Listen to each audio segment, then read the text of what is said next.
equal pressure on everybody to try to deliver up the war criminals.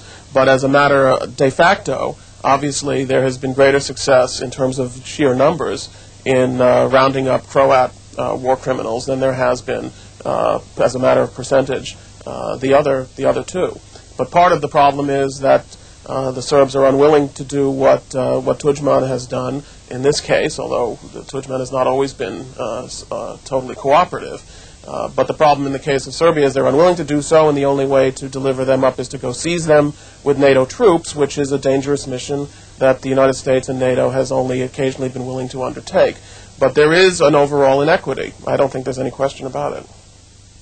Dakle, činjenica da pred Haškim sudom nisu iz ovog perioda sukoba nisu optuženi Bošnjaci može imati psihološki efekat na hrvatsko stanovništvo u Bosni i Hercegovini i stvarati predodžbu da je navodno međunarodna zajednica, uključujući i Haški sud, pristran u ovom slučaju. A trebaju individualci da dođu do pravde.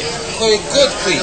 Zato što su Bošnjaci možda bili najviše žrtve. Ne znači ikakav manji razlog da oni budu odgovorni za ono što su oni učinili prema možda drugome, a znamo da su neki učinili.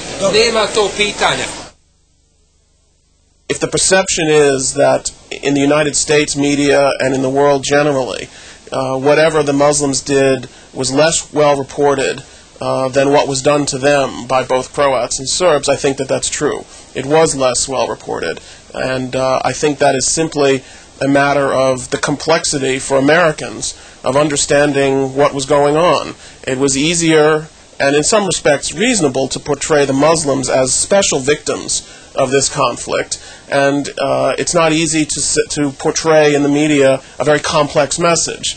And I think that the effort to simplify the message and portray the Muslims as the sole victims of this conflict had the effect of possibly reducing the attention that was paid to atrocities done against Croats by Muslims as well. On September 22nd, 1993, the President of the Presidency of Bosnia and Herzegovina, Alija Izetbegović, sent a letter to Special Envoy Tadeusz Mazowiecki in which he condemned the war crimes in Uzdol, Doljani and other places. He also insisted that the investigations into these war crimes were already underway. 3 years later, Izetbegović received the Democracy Award in the United States.